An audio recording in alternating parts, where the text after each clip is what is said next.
बोला बोला खावे वाली मैया की जय जय मां,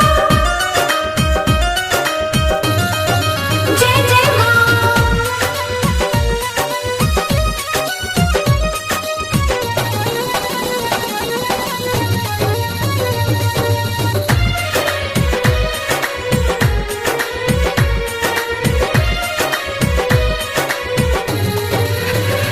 रहस्य रहसू के जैसे बतैले रहलू, रहस्य रहसू के जैसे बतैले रहलू, वैसे आके तू हमके बता जाई तू माँ। धर्म धारा से देखो न मीटे लागल, धर्म धारा से देखो न मीटे लागल, आके पृथ्वी से पाप मिटा जाई तू माँ।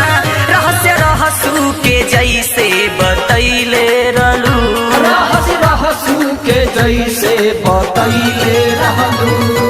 प्रेम से बोला जय माता दी, जय माता दी, जय माता दी। प्रेम से बोला जय माता दी, जय माता दी, जय माता दी।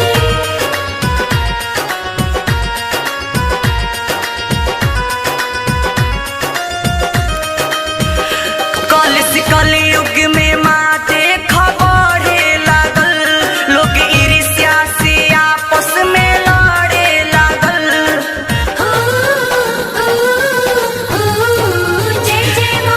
कलयुग में माँ देख बढ़े लागल, लोग ईर्ष्या से आपस में लड़े लागल, ज्ञान मीटे लागल बा ये संसारी से, ज्ञान मीटे लागल बा ये संसारी से, आके ज्ञान के ज्योति जला जाई तू माँ। रहस्य रहसू के जैसे बतैले रहलू, आके पृथ्वी से पाप मिटा जाई तू माँ। रहस्य रहसू के जैसे बतैले रहलू। प्रेम से बोली शेरा वाली मैया की जय जय मां, जय जय मां।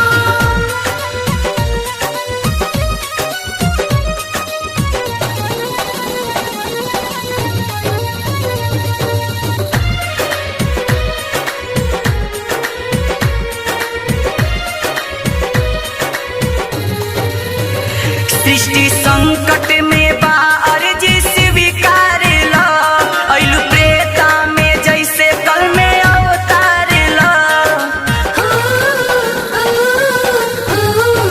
जय जय सृष्टि संकट में बा अर्जी स्वीकार ला, अइलू प्रेता में जैसे कल में अवतार ला।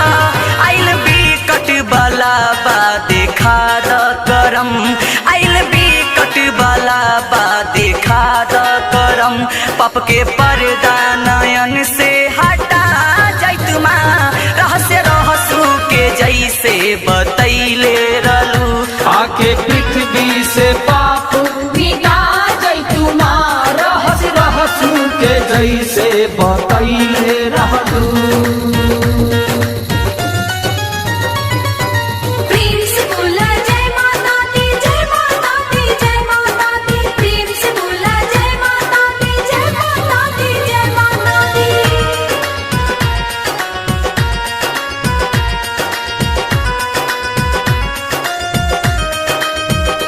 तोहरे आंचल में सारा संसार बसल बा, के जनत नइखे दुनिया तोहार रचल बा।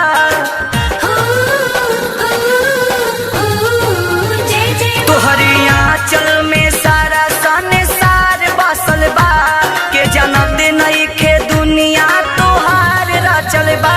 बालक योसियर विकास बुलावेला माँ, बालक पवन या बीटू बुलावेला माँ। प्रिंस के सर पर तू हाथ घुमा जाई तू माँ।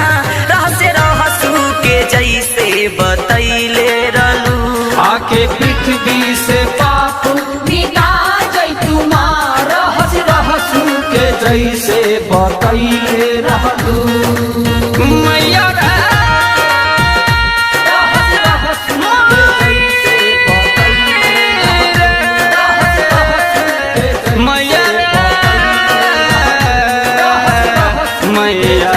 मैं